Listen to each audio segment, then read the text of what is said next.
boa noite. Então, a ideia hoje vai ser aproveitar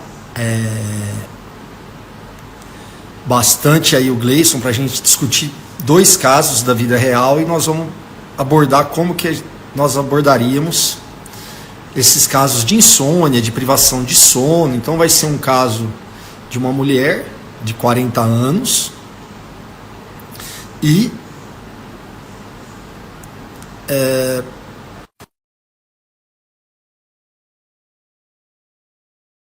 relacionado a distúrbios do sono. Gleison, eu já te aceitei aqui, meu amigo. Pede para entrar outra vez aqui. Deixa eu ver, Gleison. Entrou? Entrou? Fala, boa noite, meu amigo, boa noite a todos. Tá bom, Gleison, tudo bem? Tudo bem? Saindo da clínica agora? Hoje foi corrido. Primeiro, queria agradecer a generosidade. Eu sei que foi semana passada, foi semana do sono, foi super corrido aí para você. Então, primeiro agradecer você ter aceito o convite. Eu acho que talvez quem aqui me acompanha, talvez a minha história com o Gleison começa quando a gente começa a formação junto em medicina do estilo de vida na MEV Brasil. Nós somos da mesma turma. Posteriormente, nós somos convidados, hoje nós pertencemos ao quadro de professores aí da MEV Brasil, na medicina do estilo de vida. E como eu já falei antes, o Gleison hoje é referência no país, é o autor mais lido sobre sono, né? Um hábito tão importante e tão menosprezado por nós nesse mundo corrido, nessa vida louca nossa aqui. Então, Gleison, a ideia é você fazer suas considerações iniciais e depois a gente já partir para o quadro clínico aí, para a gente ver como que você abordaria. A ideia é te aproveitar muito hoje aqui, Gleison, nessa live, a gente poder extrair bastante conteúdo que você vai gerar para nós aqui, que eu sei. Pô, legal. Primeiro, te agradecer pelo convite, né, Osmar? Assim, é muito legal estar por aqui e eu fico muito feliz, né, quando a gente pode falar mais sobre sono, porque eu realmente acredito muito que o sono é uma habilidade em saúde que muito pouca gente consegue mobilizar, né, consegue ter instrumento mesmo, ferramenta para melhorar o sono, para ajustar o sono, para respeitar o sono. E eu entendo que com essa vida muito corrida e as exigências da sociedade moderna, o quanto a gente tem desprezado a atenção ao sono e o quanto a gente tem invadido os horários do sono para fazer outras coisas, que também são importantes, mas numa escala de prioridade, a gente acaba sempre deixando o sono como não tão prioritário. E quando tem a oportunidade de falar o quanto o sono deve ser um instrumento, uma habilidade a ser desenvolvida por todos nós, e que a gente precisa sim reverenciar, que a gente precisa sim não negociá-lo com qualquer outra coisa, é sempre um presente para mim, por isso eu te agradeço pelo convite. Imagina, é uma honra aqui ter você aqui, Gleison. Então, acho que a gente pode começar, tá, Gleison? A ideia é aquilo que a gente discutiu antes, casos reais, da vida real, e como que você abordaria, como que você conduz esses casos na sua clínica, no dia a dia aí. Primeiro de tudo, eu recomendo muito o livro do Gleison, é best-seller, lista da Veja, é o livro mais lido hoje, quando o assunto é sono. O livro chama Super Sono. Só digitar no Google aí, que está em todas as livrarias, Amazon, tudo vocês conseguem adquirir. Recomendo para os meus pacientes. Quem leu gostou muito, até por isso que eu convidei o Gleison, até para os meus pacientes aqui conhecerem ele através dessa live. Então vamos lá, vamos imaginar uma mulher, 40 anos, mãe de 2 filhos, se divide entre vida profissional, ela tem uma microempresa, e a vida familiar, vida real, leva filho na escola, leva filho no inglês, no médico, enfim, aquela vida corrida, tem também o marido, enfim. E essa paciente, ela nos procura com queixa de cansaço e perda de energia durante o dia. Então essa é a queixa dessa paciente de 40 anos, mãe de 2 filhos e que trabalha meio período. Pois bem, antes da gente destrinchar essa queixa dela, nós vamos destrinchar os hábitos dessa paciente, tá? Primeira coisa, exame físico dela antes dos hábitos, a pressão estava 14/9, então já tem um quadro de hipertensão inicial, mas já está hipertensa, com um IMC de 29, que isso quer dizer que essa paciente já tem um sobrepeso, entre IMC entre 25 e 29, Sobrepeso. Então, pois bem, nós estamos diante de uma paciente hipertensa, com sobrepeso e uma rotina de vida bem estressante. Fora isso, os hábitos dela. Agora vamos ver a rotina dela do dia a dia. Então, é uma paciente que não tem tempo de fazer a própria comida em casa, ela tem uma funcionária em casa que ajuda na limpeza, mas ela não tem uma funcionária que trabalha na cozinha. É uma paciente que se alimenta basicamente de ultraprocessados. Então, ultraprocessado, quando eu estou falando lasanha congelada, muito produto comprado em supermercado, torta, não tem no dia a dia dela e da família dela comida de verdade, como arroz, feijão, carne, salada, verdura. Em falar em verdura, uma alimentação pobre em verdura, pobre em legumes. À noite, muitas vezes ela chega cansada em casa, não tem tempo, o marido cansado, recorrem ao aplicativo de alimentação em média de 3 a 4 vezes por semana. Atividade física esporádica, ela não tem atividade física desde a última gravidez. Ela tem um filho de 8 e o filho de 4. Então essa paciente está praticamente 5 anos sedentária. Está se sentindo estressada, no limite, perdendo paciência com os filhos, perdendo paciência com o marido, quer dizer, já está um relacionamento aí, não está dos melhores, não é fumante, e no final de semana, quando ela tem ajuda em casa da mãe ou da sogra, faz um churrasquinho ali e consome um pouco a mais de bebida alcoólica, segundo as palavras da mesma. O que ela tem de hábito noturno, Gleison? Agora vamos ver aí.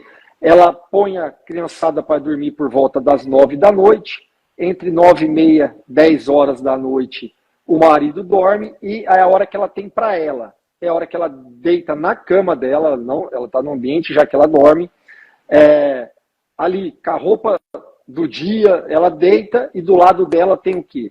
Um celular e uma barra de chocolate que ela não consegue abandonar essa barra de chocolate antes de dormir.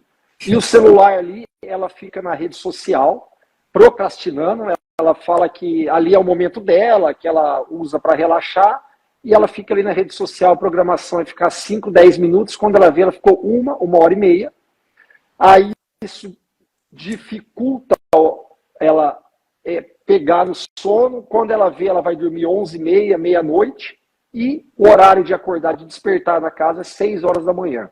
Ao acordar, ela se sente, não é um sono reparador, ela se sente cansada, sem energia, e durante o dia, ela tem, a hora que ela fica na frente do computador, ou algum momento sentada, esperando alguma coisa, ela fala que dá vontade de dormir. Então, é mais ou menos esse caso, é um caso da vida real. Então, resumindo, 40 anos, mãe de 2 filhos, trabalha meio período, relacionamento com o marido estressante, desde que a última gravidez do filho de 4 anos, ela não fez mais exercício físico. Eu esqueci de comentar, mas ela teve um ganho de peso nos últimos 5 anos. Ela ganhou 10 quilos, por isso ICMC de 29, sem exercício físico, finais de semana com bebida alcoólica. E agora, Gleison, como que você aborda essa paciente com essa queixa e com esses hábitos?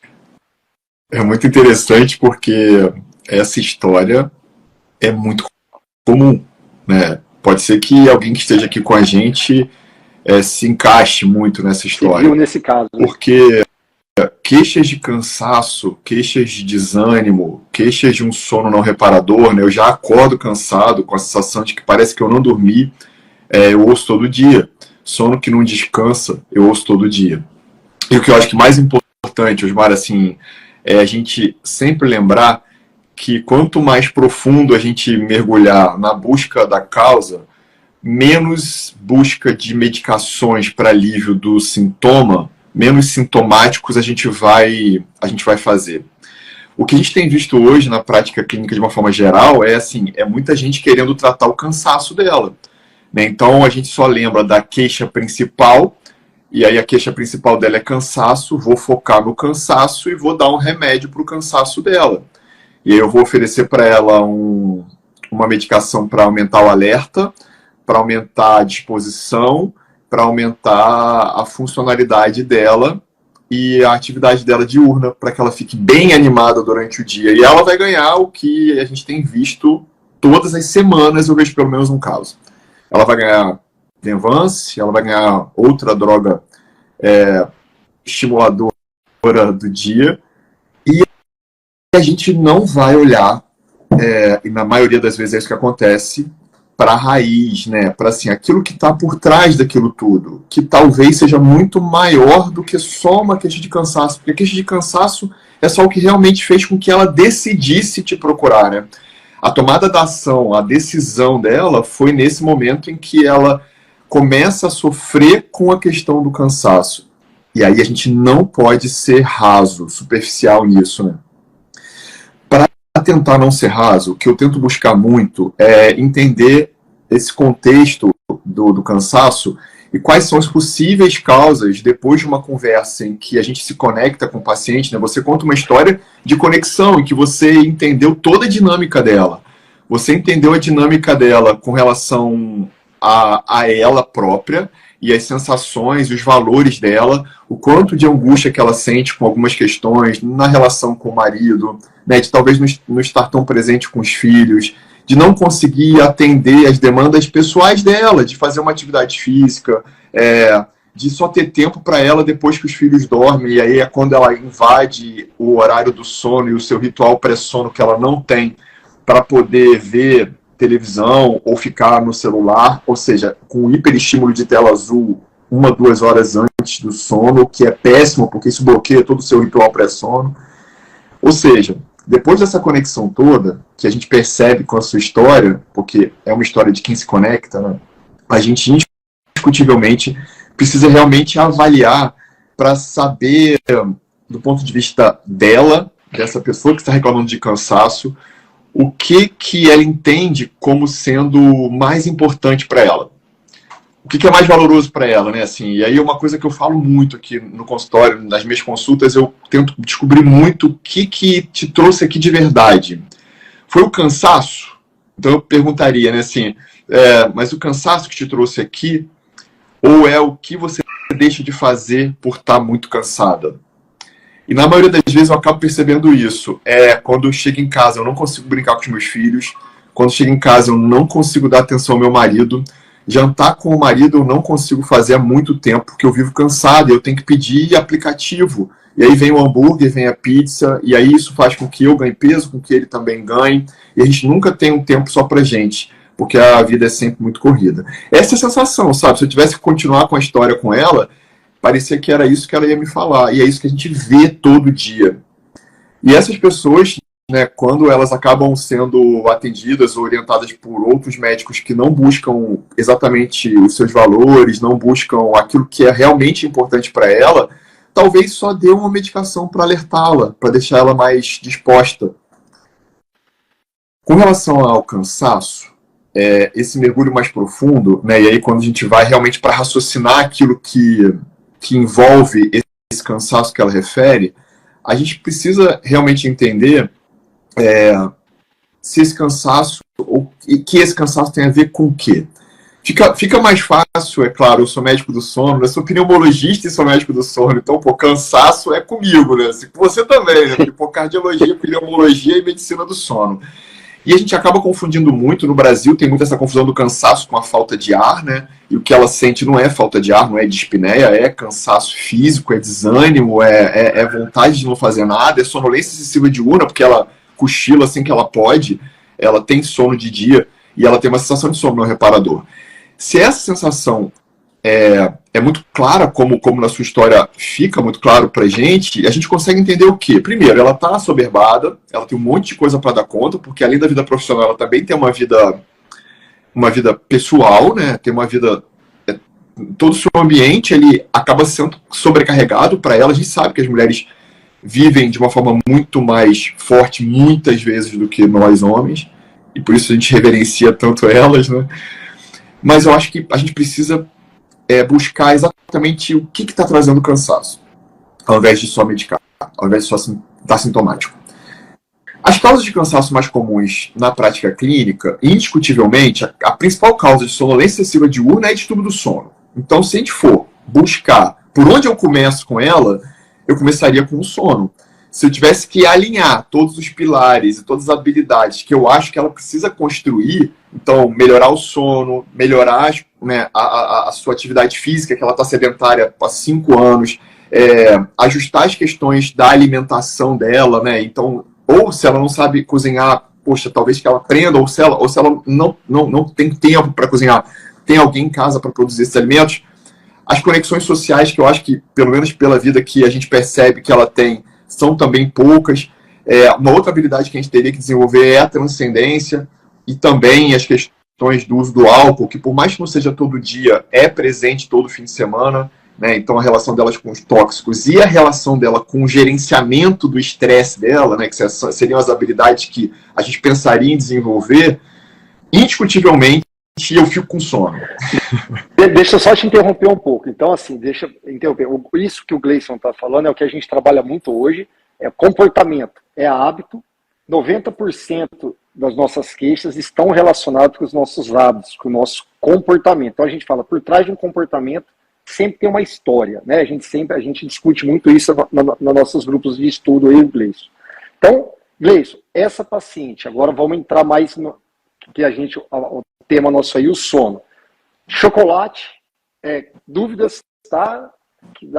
Que eu tive aí da perguntas na caixinha de perguntas ao longo da semana. Chocolate antes de dormir, tira o sono? Pergunta.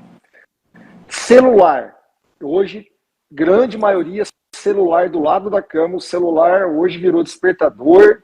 A gente faz tudo com ele, talvez menos falar, né? Mas, enfim, hoje é a nossa realidade, faz parte do trabalho, é difícil. Então, chocolate e celular, isso tem problema? Isso tira o sono? E como que você conduz essa paciente na higiene do sono? Vamos dizer assim, o que seria a higiene do sono? Seriam esses 3 questionamentos aí para você. É muito legal a gente perceber que antes de qualquer coisa, inclusive antes de pensar num exame, em alguma outra questão mais investigativa, a gente precisaria, claro, que era organizar o ritmo diurno dela. Porque as nossas noites são construídas durante os nossos dias. Parece óbvio, mas não é. A rotina dos nossos dias acaba resultando nas nossas noites. Então, se a gente tem um dia muito confuso, muito pouco estabelecido, com estímulos luminosos, por exemplo, pré-sono, como ela tem, né? Ela fica no celular, ela às vezes maratona série, porque é a única hora que ela tem para descansar e o único tempo dela é quando os filhos dormem e ela deita na cama, às vezes mesmo sem tomar banho, ou seja, sem respeitar um ritual pré-sono. Então, o que a gente poderia fazer com ela? Primeiro, discutir a importância do sono, informar, porque informação é poder, para que ela realmente valorizasse o sono dela e comece a valorizar o sono dela como um instrumento inicial de abordagem. Ou seja, vamos mexer no seu sono? E aí, se ela topar mexer no sono, a gente realmente pode sugerir algumas questões que a gente vai construir junto. Chocolate é uma boa? Não. Poxa, vamos evitar o chocolate, porque o chocolate tem até teobromina e tem cafeína, principalmente os chocolates mais escuros, os chocolates mais amargos podem ter cafeína. Então são 2 estimulantes que podem realmente aumentar o tempo total de início, né? Aumentar o tempo para iniciar o sono. Então a gente pode ter uma insônia de início ou mesmo uma insônia de meio, né? Se esse nível de estimulante é maior. Desculpa te interromper, Gleison. Insônia de início, insônia de meio. Define aí para nós, é porque eu não te comentei, eu sou insônia crônico. Então eu estou aproveitando também que eu estou anotando aqui o que você está falando. Então assim, ó, se a gente usa um estimulante pré-sono, a gente vai aumentar o tempo para iniciar o sono. Então aquela pessoa vai referir que demora 1 hora, 1h30 para começar a dormir. E a gente vai ter que abordar isso, ajustar. Não é o caso dela especificamente, porque ela é uma paciente que dorme fácil, né? Mas ela está violando a regularidade do sono dela quando ela não tem um horário de dormir regular, bem organizado, e um horário de despertar regular. Ela acaba não tendo isso porque à noite ela invade a noite dela com a luminosidade da TV ou do celular. Então, a gente vai sugerir para que ela não use tela azul, principalmente, né? Nenhum estímulo luminoso, pelo menos 1-2 horas antes de deitar. A gente vai pedir para que ela não use cafeína, e aí a gente tá aí o chocolate ou o café mesmo. E aí, quando eu falo de café... é o único café que você recomenda, Gleison, do dia? Isso é que horas que você recomenda? O que a discussão na literatura coloca é que a gente sugira que o indivíduo não beba café até 6 a 10 horas antes de dormir. Por que de 6 a 10? Porque, na verdade, algumas pessoas são metabolizadores mais rápidos e outros mais lentos do café, né, da cafeína. Então, o sugerido é, o ideal, em média, 8 horas a 10 horas antes. Então, por exemplo, o seu café deve ser usado até no máximo 14, 15 horas. Por se você dorme às 10 horas da noite, por exemplo. Então, é uma outra recomendação que a gente teria que fazer para ela. Ah, mas eu tomo café e durmo. Dorme, mas dorme mais superficial. A cafeína vai reduzir o tempo total de sono, vai aumentar a fragmentação do sono, a pessoa vai ficar com mais chance de sono superficial e por isso vai despertar mais. E vai ter uma sensação de sono menos reparador, que é uma queixa que ela tem. Então pode ser que ela esteja usando hiperestímulo de dia porque ela tem sono de dia. Aí ela acaba usando algumas coisas para aumentar o alerta dela e o café e o chocolate talvez seja usado por ela para isso. Então essa rotina, que acaba sendo muito a higiene do sono, pura e simples, ela pode ajudar. Mas a higiene sozinha... Desculpa interromper, Gleison. Além disso, café 6 a 10 horas antes, celular 2 horas, e o exercício físico nessa paciente, se a gente sugerisse ela catasse ali o exercício físico 2 vezes por semana. Para quem tem problema de insônia, que horas que você fala, tem dificuldade de pegar e de manter o sono? Até que horas você recomenda? Isso é bem legal, porque existem vários trabalhos, e isso já estava meio que consagrado, que a gente deveria evitar atividade física noturna, principalmente nos indivíduos com insônia. Por quê? Porque a hiperexcitabilidade que muita gente com insônia possui, quando eu faço um hiperestímulo com atividade física, eu posso piorar essa hiperestabilidade e aumentar o tempo para iniciar o sono. E aí eu vou fazer uma insônia de início de sono, eu vou ter mais dificuldade para dormir. Ultimamente, a gente tem visto que muito tem a ver com o cronotipo de cada um. Então, se você é um insone, mas o seu cronotipo é um cronotipo vespertino, pode ser que a sua tendência a dormir seja mais tarde. E talvez treinar às 7, 8 da noite não seja um problema para você. Por isso que a individualização da abordagem é sempre obrigatória. Porque pode ser que eu tenha que perguntar para ela, quando você treina à noite, você chega em casa muito agitada e aí isso dificulta a sua entrada no sono? Ela pode falar para mim, não, quando eu treino à noite é maravilhoso, eu já chego em casa pronta para tomar banho e deitar na cama. E aí isso, eu vou bloquear se esse é o único horário que ela tem para treino? Não. Então por isso que essa individualidade, ela precisa ser muito praticada por todos nós. Porque pode ser que seja um paciente que só consegue treinar às 9 da noite. Gleice, explica para a turma o que é o cronotipo que você falou da pessoa. E o cronotipo é muito importante. Ele acaba dividindo as pessoas do ponto de vista genético, e é claro, com características ambientais, né, do que a gente vai construindo durante a nossa vida, que são as nossas preferências. Então, o cronotipo é a preferência cronológica do meu funcionamento, da minha energia. Então, teoricamente, um cronotipo vespertino é esse que adora a noite, que vai dormir 1, 2 da manhã. Se deixar ele livre, ele vai ficar sem noite, muito tarde. E o matutino, ao contrário, é aquele que quer acordar às 5 da manhã, porque o dia dele bomba. Ele tem muita atividade diurna, ele concentra mais as atividades cognitivas, né, de raciocínio, de pensamento, de estudo, de aprendizado pela manhã, e também atividades executivas, né, força, atividade aeróbica, treinos. Por quê? Porque ele funciona muito bem de manhã. Esse é o matutino, adora amanhã. Consegue transformar um em outro? Isso é bem legal, porque o cronotipo intermediário é a maioria da população. A gente vai colocar aí que 70% a 80% talvez da população seja esse cronotipo que fica ali no meio. Não é nem matutino e nem vespertino. Poxa, mas eu sou um vespertino e eu já li um monte de artigo mostrando que o vespertino pode ter mais risco de doenças cardioendócrino-metabólicas, porque ele tende a dormir menos, porque ele vai invadir mais a noite. E eu quero me transformar num matutino. Pode ser que eu não consiga passar de um vespertino extremo para um matutino extremo. Mas eu consigo sair da vespertinidade para o intermediário, por exemplo. É pouco provável fazer 180 graus, sabe? Mas a gente consegue ir ajustando só com organização do ritmo biológico diurno. Como assim? Com utilização de marcadores biológicos mais fortes. Gleison, o que é marcador biológico? Marcador biológico é a luz, que é o principal, porque se eu quero dormir mais cedo ou se eu quero dormir mais tarde, Basta eu ter muito estímulo luminoso à noite, para eu dormir mais tarde, e basta eu ter muito estímulo luminoso bem cedo ao acordar, 6 da manhã, para eu me manter acordando muito cedo. Então, luz muito intensa, 5.000 lux de manhã cedinho, aí eu vou me manter sempre acordando 6 da manhã, ou luz muito intensa meia-noite, porque isso vai me jogar para mais tarde para induzir meu sono. Por quê? Porque eu vou regular minha melatonina, que é o hormônio da noite, é o hormônio que regula o meu início de sono, né? E junto com isso, a gente consegue mexer. Eu consigo sair de um vespertino para um intermediário. Isso é bem possível. Você comentou aí da melatonina.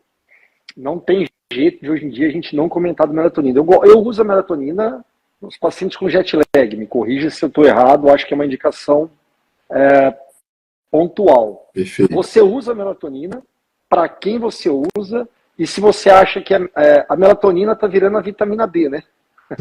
Tá. Já virou. Já virou, né? Eu queria ver a sua opinião sobre a melatonina. É muito interessante, porque a melatonina é uma substância sensacional, né, Márcio? É uma substância que tem uma eficácia e uma aplicabilidade clínica sensacional. Ela é uma substância que precisa ser usada, sim, quando bem indicada.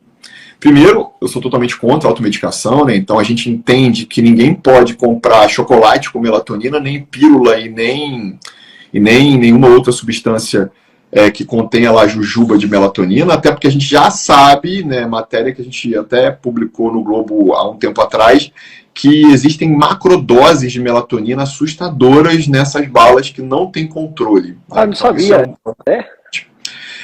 Então devemos ser totalmente contra a utilização de melatonina em balas, jujubas, chocolates, porque não tem gerenciamento sobre a dose de melatonina real naquele alimento. E a melatonina, ela tem indicação formal em alguns tipos de distúrbios do sono. A melatonina, ela entra muito forte nos distúrbios do ritmo. Então, os distúrbios do ritmo circadiano são exatamente esses que a gente estava falando. É aquela pessoa que quer dormir mais tarde, e aí precisa ajustar o relógio biológico para mais tarde, ou precisa acordar mais cedo, e aí a gente vai ter que trazer o sono dela mais para cedo, para ela dormir mais cedo e acordar mais cedo e ficar bem. Porque se ela dormir muito tarde e acordar muito cedo, ela vai dormir 5 horas e privação de sono vai dar sonolência, cansaço, vai dar o que essa paciente tem. Né? Pode ser que ela tenha privação do sono. Pode ser que ela não tenha um sono de qualidade ruim. Pode ser que o tempo de sono dela, que certamente é pequeno, pode estar causando o cansaço dela. Então, uma grande causa para o cansaço dela é privação do sono, porque ela não tem insônia. E voltando à melatonina, a gente tem indicação, então, para síndrome de atraso de fase ou síndrome de avanço de fase. O que é isso? Síndrome de avanço de fase clássico, adolescente, que quer dormir 2 da manhã, mas quer acordar às 10 da manhã, só que não pode. Tem aula às 6, 7, e aí ele vai dormir às meia-noite, 1 da manhã, 2, mas ele tem que acordar às 7. E aí, o que eu posso fazer com ele? Eu ofereço melatonina 4 a 5 horas antes desse início de sono que ele está programando. Então eu vou fazer melatonina por 7 da noite.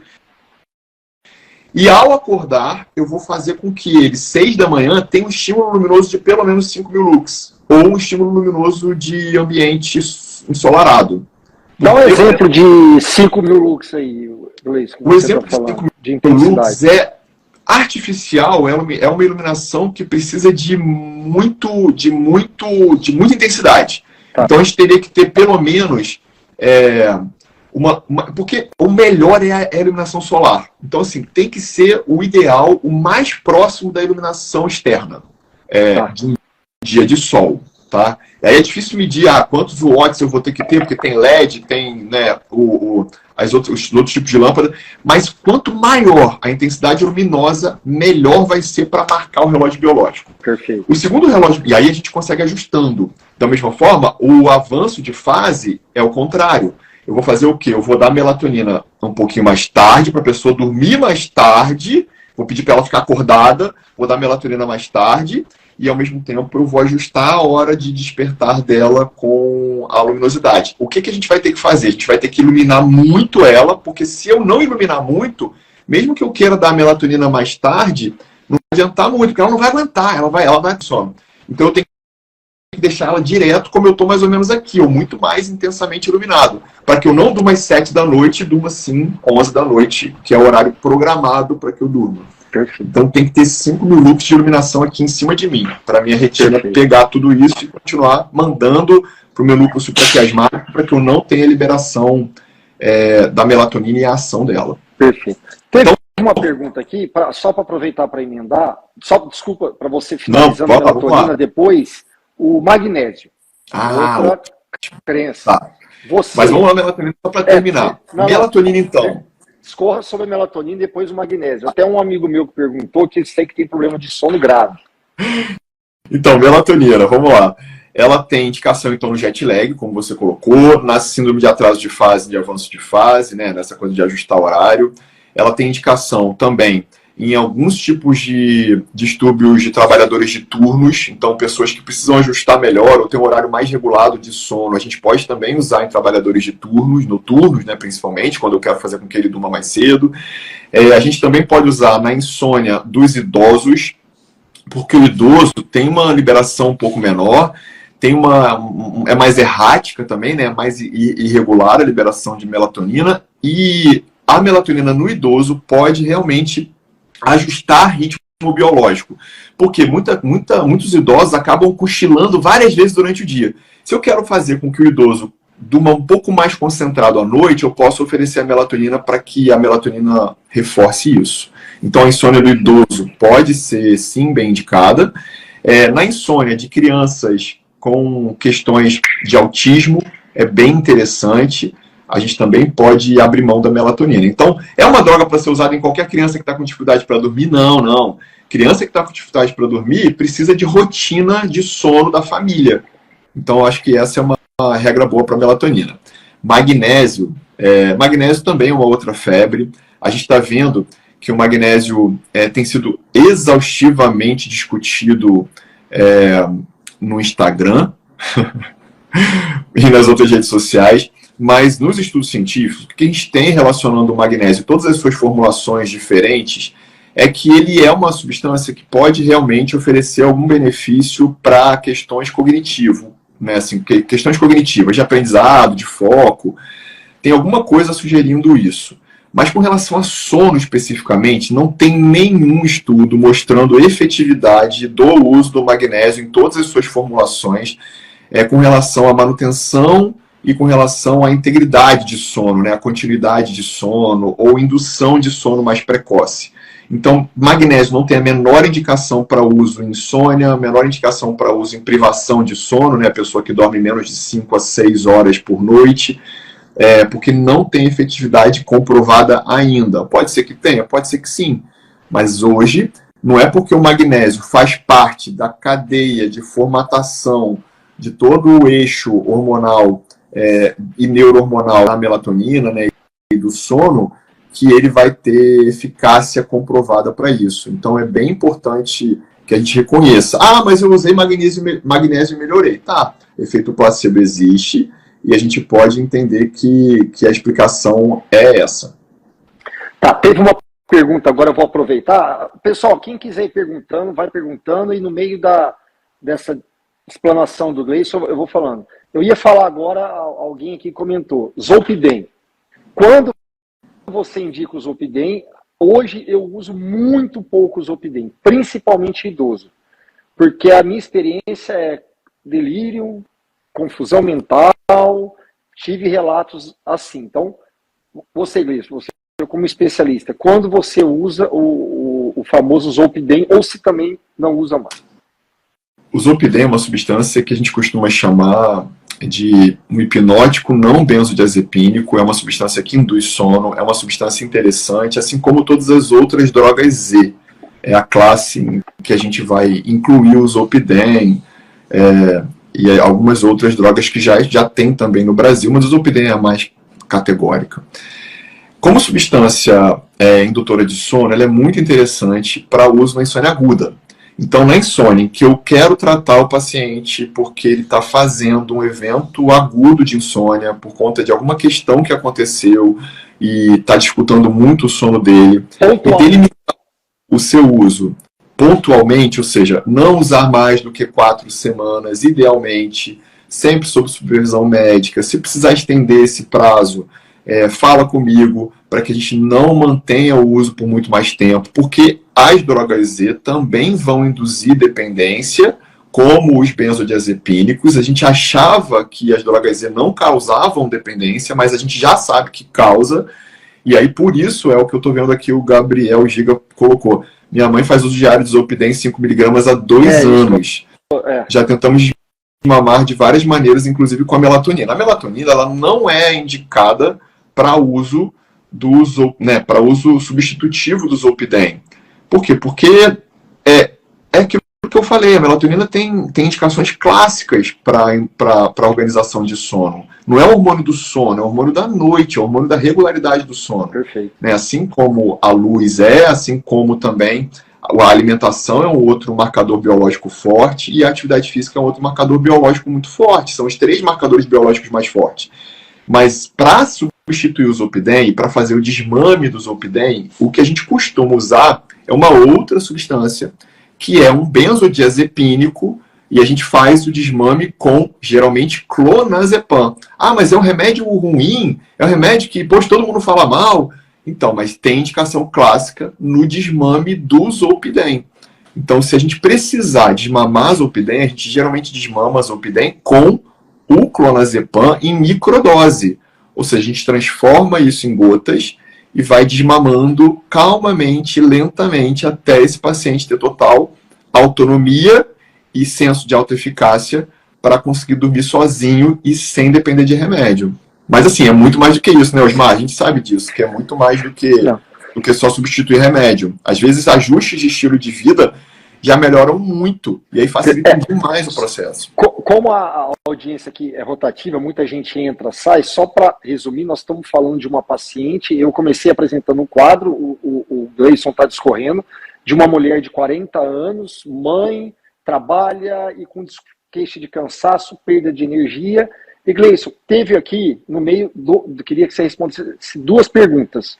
Uma paciente que falou que só dorme com Rivotril, se isso tem algum problema a longo prazo de cognição, se ela pode ficar com algum déficit cognitivo pelo uso crônico de Rivotril, diazepam, enfim, da classe dos benzodiazepínicos. E se na sua avaliação inicial de paciente com queixa de mal-estar, cansaço, a gente costuma falar que o pessoal pede ali inúmeros exames sanguíneos. Você acha que uma paciente que está com... Não ri, que está com problema comportamental, que está estressada, você acha que ali a tabela periódica que a gente costuma brincar ali de mais de 100 exames, com cromo, selênio, claro que isso deixar bem claro, isso é importante, quando indicado nós pedimos, mas talvez não faça parte da avaliação inicial quando nós estamos falando de comportamento, de hábito, com uma paciente com queixa de perda de energia. A gente precisa entender que a maioria das questões de queixas clínicas crônicas, como um cansaço que essa paciente, por exemplo, refere, ela não vai ser resolvida com reposição de zinco, manganês, magnésio, cloro e nem vitamina C. A gente precisa olhar para a vida dela. E aí esse convite para avaliação conjunta que a gente faz, né, para fazer como é que são os relacionamentos, em casa, no trabalho, né, nas comunidades que você frequenta, existem comunidades que você frequenta, como é que está seu sono, como é que está o uso do álcool, né, você está dependendo de alguma substância para se manter melhor, se manter mais acordado, ou mesmo para dormir. Entender um pouco mais os hábitos de vida dela é o que vai fazer grande diferença. A gente precisa discutir mais e ter mais tempo para que a gente consiga realmente ver o que é importante e valoroso para cada um, para não ficar achando que a resposta vai estar na reposição de microelemento que a gente tem se a gente se alimenta habitualmente bem. Eu não estou falando que a gente não tem que repor vitamina B12 quando existe deficiência, porque a gente vai ter risco, sim, né, de ter deficiência de B12 com várias questões neurológicas, psiquiátricas, e neuromotoras aí que podem estar relacionadas. Eu não estou falando disso, estou falando que quando tem indicação tem que repor. mas não dá para ficar achando que 150 exames de sangue vão ser a solução para o cansaço dela. O que a gente costuma ver, né, Osmar, o que eu vejo aqui com muita frequência é o paciente que tem cansaço e que fez 150 exames, que vem usando um monte de hormônio, um monte de estimulante e que não perguntaram sobre como é que ela dorme.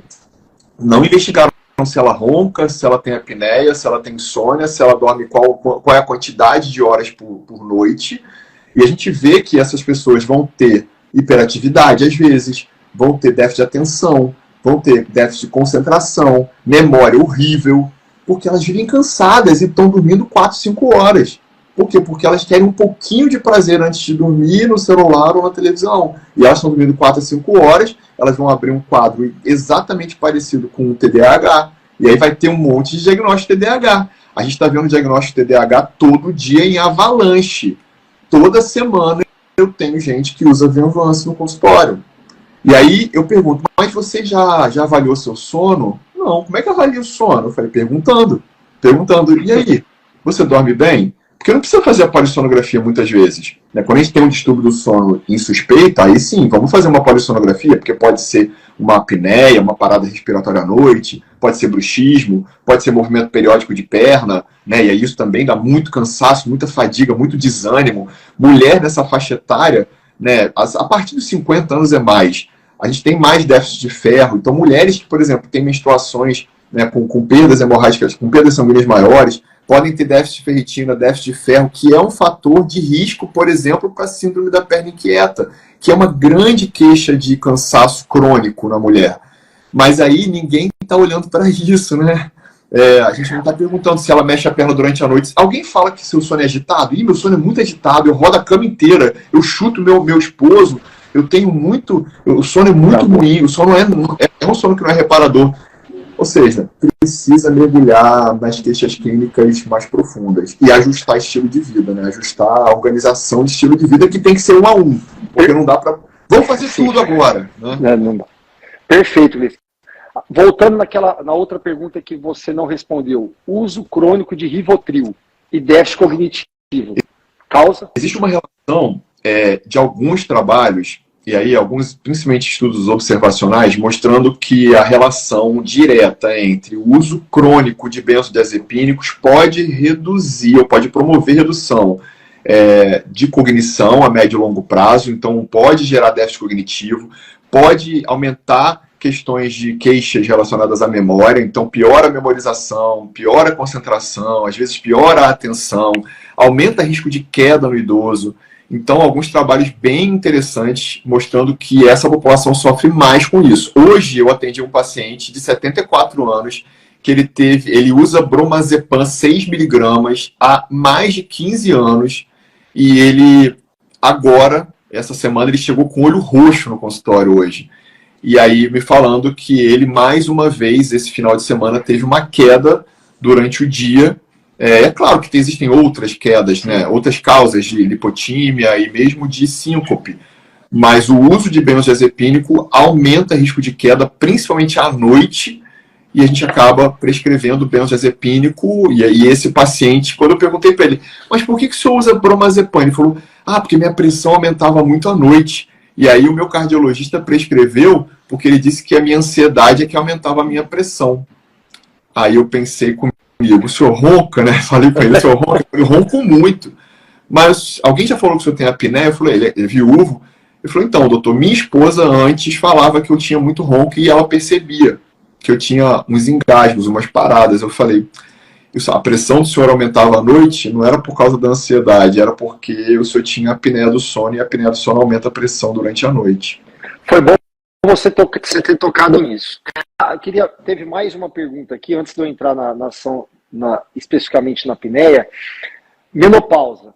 Se a menopausa altera o sono e a mulher na menopausa, o que você indica para melhorar o sono? Legal. Mulheres na menopausa, na verdade as mulheres são grandes vítimas da insônia, né? Assim, o distúrbio do sono do homem é a apneia do sono e ronco, o distúrbio do sono da mulher é a insônia. A gente tem que ter muita atenção na insônia e nas mulheres na menopausa. Por quê? Primeiro, elas têm mais chance de insônia sim, né? Como eu falei, é mais comum, é o distúrbio do sono mais comum.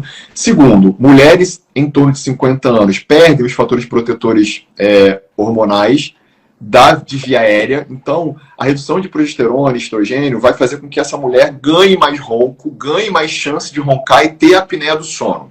Então, as mulheres, nesse período, acabam abrindo quadros de apneia do sono e a gente pode ter a insônia associada a ronco e apneia, que a gente chama comisa, que é muito frequente. A gente precisa sempre ter atenção para isso. Porque a apneia do sono faz a gente ter, às vezes, sonolência diurna excessiva, mas à noite a gente fica com medo de dormir. Então, a pessoa, às vezes, tem dificuldade para iniciar o sono e se confunde com insônia.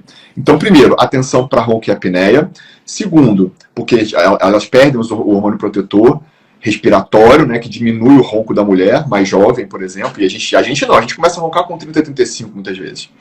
Uma outra questão, o déficit hormonal, né, presente nessa fase fragmenta muito o sono, e fragmenta pela questão hormonal direta, fragmenta pela presença de desfogachos, fragmenta porque realmente as mulheres nesse período também experimentam mais diurese à noite, então às vezes elas fazem noctúria, né, elas vão mais ao banheiro, isso também ajuda a fragmentar sono, então é mais superficialização, mais fragmentação de sono, e isso faz com que o sono seja menos reparador, sem contar com os próprios sintomas do climatério, da menopausa.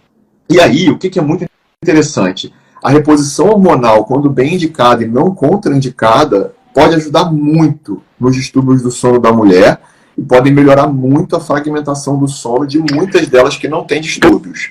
Tá? Isso, quando você está falando reposição hormonal, quais são os hormônios que você está falando? Na verdade, eu sempre deixo isso muito a par do ginecologista, né? Porque eu acho que o gineco vai ter que realmente abordar qual é a deficiência específica que precisa ser feita para que essa mulher, para que atenda também os desejos dela, né? Porque às vezes é uma mulher sexualmente ativa, que quer se manter assim, e aí entender um pouco a dinâmica e a vontade dela, se ela quer continuar menstruando ou não, aí a gente vai ter que, né, e aí eu não vou, né, até porque eu não tenho capacidade técnica para prescrição hormonal, eu sempre deixo isso, mas sempre atento que a progesterona e o estrogênio, quando em queda, vão fragmentar sono. E por isso que as mulheres acabam tendo uma piora muito grande da qualidade do sono nesse período. E aí, às vezes, salva. Nós não estamos falando aqui de testosterona, né? Exatamente. Não. Pelo contrário, né? Se a gente for falar de testosterona, a gente vai entender que a testosterona, principalmente quando em supradose, ela vai aumentar ainda mais a chance de termos eventos obstrutivos respiratórios. A testosterona pode ter um efeito contrário do ponto de vista respiratório, então ela pode aumentar o risco de apneia. A gente discute até hoje a reposição hormonal de testosterona para indivíduos que não precisam de testosterona em dose supranormal, porque esses indivíduos farão mais ronco, farão mais obstrução de via aérea, farão mais inibição, ou seja, mais possibilidade de obstrução de via aérea. Então, poxa, teoricamente é contraindicado para pessoas que têm ronco e apneia do sono grave. Perfeito. Outra coisa, deixa eu te falar, tenho apneia do sono e ao testar o CPAP entrei em pânico. Aí não fiz mais nada. O que fazer? Ou seja, uma paciente que tem diagnóstico de apneia, o tratamento, mudança de estilo de vida associado com o CPAP, mas o CPAP não rolou. E agora, Gleice? Eu acho que primeiro de tudo é entender qual é a gravidade da apneia. A gente hoje precisa entender a gravidade do ronco e da apneia do sono, das paradas respiratórias, além do índice de apneia e hipopneia. Ou seja, a gente vai olhar o índice de apneia. Quantas vezes por hora você tem apneia, as paradas respiratórias? Tá? Acima de 30, apneia grave. Para apneia grave, se você, além disso, tem sintomas diurnos, sono de dia, cansaço, alteração de humor, né, irritabilidade, desânimo, eu vivo parecendo que eu estou deprimido, eu sou muito ansioso, eu não consigo fazer nada. Ou seja, tem muitos sintomas clínicos e, além disso, ainda tem também, para aumentar a gravidade da apneia, um tempo de queda de oxigenação muito frequente, muito presente durante a sua noite de sono, analisada pela polissonografia. Ou seja, você tem apneia grave. A chance do CPAP ajudar muito você, talvez seja muito válido conversar com o médico que te prescreveu e ver se ele tem uma estrutura que a gente tem aqui na clínica, por exemplo, que é a clínica de CPAP, e que é uma clínica de adaptação. Então você vem aqui comigo na clínica diversos dias, diversas vezes, fica com o CPAP durante o dia, liga, desliga, bota, tira, bota outra máscara, escolhe a máscara melhor, porque a adesão da primeira noite ela é fundamental para o seu uso contínuo. Eu tenho pacientes que usam CPAP há 20 anos, 22 anos, né? Eu tenho pacientes que usam CPAP há muito tempo. Eu pergunto, quer parar de usar o CPAP? Gleison, pelo amor de Deus, salvou minha vida. A gente vê isso na prática clínica. A qualidade de vida é muito impactada quanto mais sintoma clínico você tem. Agora, se você é um paciente que tem uma apneia de 25, mas não tem sintoma nenhum, não tem sono de dia, não tem cansaço, não tem desânimo, não tem hipertensão, não tem outras comorbidades, né, outros problemas clínicos, pode ser que a gente possa conversar e abordar, melhorar seu estilo de vida, que sempre vai ser feito, óbvio, ajustar algumas questões de atividade física para melhorar seu tônus de via aérea, talvez rever o nariz para ver se você tem obstrução de via aérea, né, obstrução nasal, que desobstruindo o nariz você pode melhorar fluxo, talvez melhorar o palato, o seu céu da boca, porque hoje já tem tratamentos que os dentistas, os bucomaxilo principalmente fazem, que é expandir o palato, expandir o céu da boca, abrir o céu da boca, e essa expansão mais rápida pode ajudar muito a melhorar o fluxo de ar nasal, e aí melhorando o fluxo de ar nasal, eu diminuo a chance de ronco. A gente tem diversos tratamentos possíveis. Aparelho intraoral que o dentista, o ortodontista, né, ou quem faz ortopedia funcional de maxilar também consegue tratar, porque é um aparelhinho que bota e traciona a mandíbula para frente, e isso abre espaço para a passagem do ar, diminui a obstrução da via aérea. Então existem várias possibilidades terapêuticas. O que é importante? Não deixar de conversar com seu médico sobre seus sintomas, porque se existem sintomas, e esses sintomas são importantes para você, se te atrapalham a ter uma vida que você gosta e que você merece, vale a pena tratar. Você passou aí pela sua explicação por noctúria. Noctúria, para quem não sabe, é o aumento da frequência urinária, né, Gleison? Durante a noite. Isso aí. O que isso está relacionado com o manter o sono? Por exemplo, eu tenho um paciente que vai 12, 15 vezes em um período de 6 horas urinar. E a gente sabe que isso está relacionado com o distúrbio do sono, e eu queria que você aproveitasse esse gancho para falar as patologias associadas com a insônia, que muitas vezes a gente deixa de diagnosticar. Distúrbios do sono, qualitativos ou quantitativos, vão gerar problemas cardiovasculares e endócrino-metabólicos principalmente. Mas por que isso, Gleison? Porque durante a noite a gente tem um reequilíbrio do sistema nervoso simpático, que acelera, e do sistema nervoso parasimpático, que desacelera. Durante o sono, a gente tem 6 a 8 horas, 9 horas, né? O ideal do sono é de 7 a 9, né? A gente tem aí esse tempo em que a gente tem um predomínio do sistema nervoso parasimpático. Talvez, seja o único momento do dia em que o predomínio parasimpático domina. Uma pessoa que tem uma vida muito agitada, muito estressada, de muito estresse, de muita agitação, talvez esse indivíduo fique no sistema nervoso simpático o dia inteiro ativado. Durante a noite eu tenho meu repouso, meu reparo, meu sistema nervoso parasimpático, que a minha frequência cardíaca é diminuída, a minha pressão arterial está diminuída, porque durante o sono não REM, eu tenho um predomínio parasimpático. Durante o sono REM, eu tenho umas descargas simpáticas, mas são curtas. Mas eu tenho sonhos que vão aumentar a descarga simpática. Então isso acontece do ponto de vista orgânico e normal. Quando eu tenho insônia, eu durmo pouco, ou eu durmo sempre numa hiperestabilidade, eu acordo por qualquer coisa, tudo me desperta, o barulho do cachorro me acorda, meu sono é muito ruim, é superficial, eu vivo estressado, vai ter muito piora disso, porque eu vou ter mais risco de hipertensão, diabetes e obesidade. Se eu dormir menos, simplesmente porque eu escolhi. Por exemplo, essa nossa paciente, ela escolhe dormir menos, porque ela tem uma hora que é só dela. Aí ela vai dormir meia-noite, 1 da manhã, e acorda 6 para acordar as crianças para a escola. Então ela está dormindo 5, 6 horas, ela vai ter queixa de sono de dia, ela vai ter tudo isso. Eu estou até vendo aqui a Ana Pacheco colocando, eu durmo 6 horas por noite e me dou muito bem. Existe uma parcela pequenininha da população que é dormidor curto, que dorme 6 horas e fica bem, mas é a minoria. Pode ser, Ana, que você seja jovem, Então, os jovens, antes dos 35, 40 anos, toleram privação de sono melhor do que eu, com 48. Hoje eu não tolero privação. Se eu dormir menos do que 7 horas por noite, eu vou acordar virado no giraia, como diz o outro. Eu não acordo bem, eu fico mais irritado, eu fico mais sonolento, eu fico mais cansado, né? Então, é legal a gente olhar para isso. E o terceiro, que é muito comum, é a própria apneia do sono, que também é um fator que aumenta o risco de hipertensão, aumenta o risco de diabetes, aumenta o risco de obesidade. Por que que aumenta essas 3 doenças juntas, né? Ou em separado, quando acontecem em separado?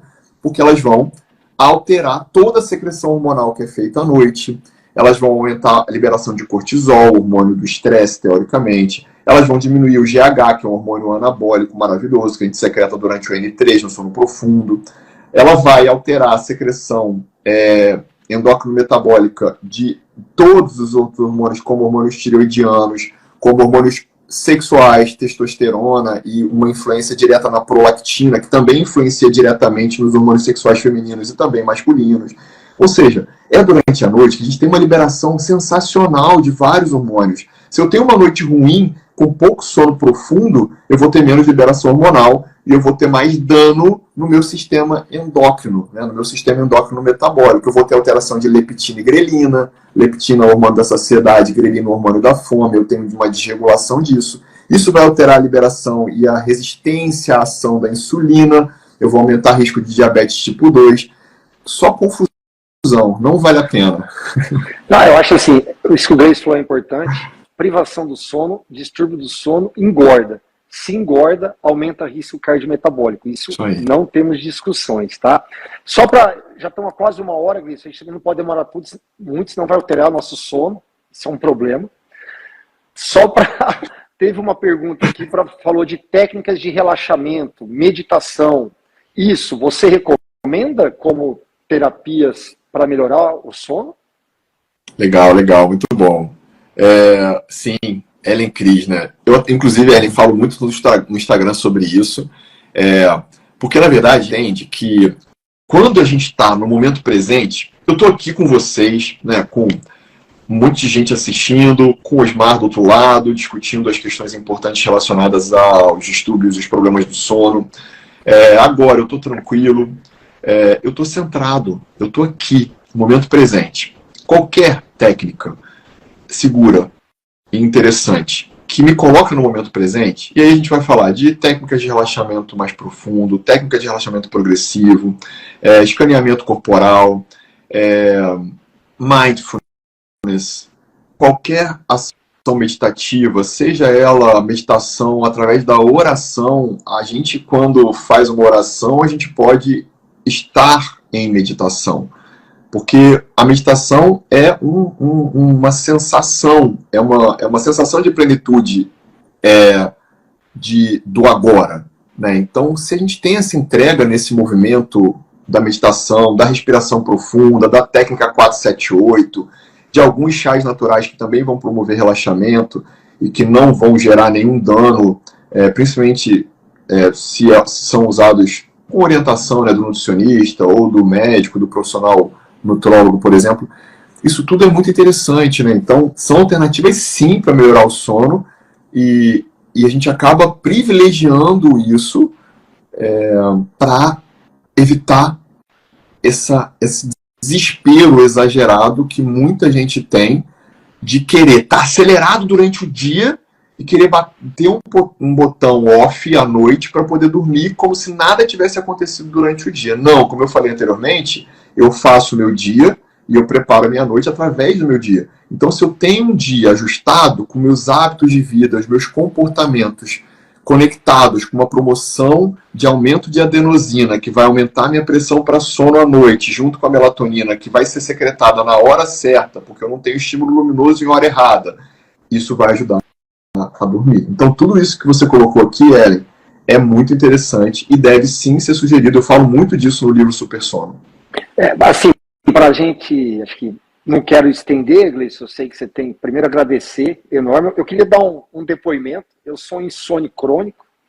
Eu acho que eu fui uma das pessoas que fiquei mais triste quando acabou o programa do Jô Soares. A minha adolescência inteira, infância, faculdade, Eu só dormia depois do jogo, depois do Jornal da Globo. Ia dormir 1, 2 horas da manhã, acordava às 6. Sempre tive problema com sono. Qualquer problema, tira o meu sono. E quando a gente começou a live, a gente falou em valor. E eu sempre fiz esporte às 8, 9 horas da noite. Por quê? Eu não era casado, não tinha filho. Depois que eu me casei, constituí família, falei, eu vou ter só um momento... vou ter só um momento do meu filho, é a hora que eu chegar em casa à noite. Muitas vezes eu não almoço em casa e é deixar eles na escola. Então o que eu fiz? Eu tenho um momento para fazer exercício físico, vai ser de madrugada. Por isso que eu perguntei para você se o vespertino lá muda, um transforma no outro, por quê? Porque hoje eu consigo, é um processo, não é um evento, né, Gleice, que a gente estuda isso, a medicina de estilo de vida, 60% das vezes, ou 70%, eu consigo acordar antes das 5 da manhã e malhar das 5 da manhã às 6h15 da manhã, que é o que me permite. E isso me ajuda muito durante o dia e na noite posterior eu consigo dormir melhor. Então, assim, me ajuda muito conseguir fazer essa mudança. Então, para mim, faz sentido hoje acordar de madrugada e treinar e melhorou o meu sono, tá? Então, assim, queria... A última pergunta, acho que já perguntou 2 vezes aqui, Gleice, só para não deixar batido, se a privação do sono, a alteração do sono, interfere na fertilidade da mulher. Já perguntou 2 vezes aqui. Porque, na verdade, a gente, inclusive, já reconhece que, tanto no homem quanto na mulher, por conta da secreção hormonal muito prejudicada durante a noite e durante todo o estado de estresse gerado pela privação de sono, é um estado pró-inflamatório. É como se a gente vivesse em estado inflamatório silencioso. Né? Essa meta-inflamação, que muitas vezes ela acontece o dia inteiro aí na gente, porque a gente vive estressado, porque a gente está dormindo 5 horas por noite, porque a gente não tem atividade física regular, porque a gente se alimenta mal. Esse fenômeno meta-inflamatório, que é silencioso, que não é uma inflamação de garganta que está doendo aqui agora. Não é isso. Isso vai gerar dano em todas as suas células. A gente costuma falar que é dano em máquina celular. Então, a gente precisa ter atenção para isso. Uma coisa legal, o Max estava falando isso, de transformar os seus hábitos de um vespertino clássico, que talvez você fosse um vespertino. Talvez você nem tivesse insônia. Talvez você fosse realmente uma pessoa que, na sua projeção mesmo, desde lá pequenininho, você se projetava para dormir tarde. Eu sempre dormi tarde em casa. Sempre. Era uma rotina para mim. E aí, durante a faculdade, eu continuei dormindo tarde, porque eu consegui estudar melhor até 00h30, 1 da manhã, quando a República estava em silêncio. Perfeito. E era a hora que eu mais aprendia. Mas, quando eu casei, tive um baquezinho para me organizar. E aí, quando as crianças nasceram, aí eu falei, agora não tem como, porque agora eu tenho que estar realmente pronto para o que precisar, né? E aí, de manhã cedo, tem que levar para a escola, né? E aí eu divido com a Michelle, claro. Mas é bem legal esse ajuste que a gente faz. Eu estou vendo aqui a Tere Dias perguntou onde fazer uma consulta com você. Isso, pode, por favor, Gleice, eu acho que vai ter muitas pessoas aí querendo consultar com você. Eu faço muita avaliação, o Osmar sabe disso, né? Eu faço muita avaliação online de telemedicina. Então eu tenho paciente no Brasil inteiro, no mundo inteiro. Hoje, mais cedo eu falei com um paciente do Canadá, que eu comecei a tratar ele agora. Ele veio para o Carnaval no Brasil, eu atendi ele presencialmente e agora a gente está conversando por telemedicina online. Então, meus endereços, eu tenho o Doctoralha, né? Então vocês conseguem me achar lá pelo Dr. Gleison Guimarães, e no Instagram daqui também, no link da bio, você consegue marcar consulta. E a telemedicina, né, chegou para ficar, e é indiscutivelmente uma estratégia maravilhosa para abordagem de diversas especialidades médicas, e uma delas, a medicina do sono, ela é tranquilamente feita por telemedicina. Gleice, cara, te agradecer a generosidade. Eu sei que a semana passada foi a semana do sono, você fez diversas lives. Quando eu te convidei, você aceitou de pronto. Cara, muito obrigado. Nos encontramos no nosso grupo de estudo lá da MEV. Temos que preparar nossa aula, né, Gleice? Senão a turma vai ficar brava com nós. Mas, assim, agradecer a todo mundo. Acho que a nossa live teve uma baita de uma audiência. Acho que você esclareceu várias dúvidas minhas, particulares, dos pacientes. Então, cara, agradecer. E ficou faltando o outro caso que nós vamos deixar para a próxima live. Isso aí. Tá bom? Tá? Obrigado a vocês pela presença de todo mundo por aqui. Obrigado, gente. Obrigado para todo mundo. Boa noite. Nos acompanha aí. Valeu. Grande abraço.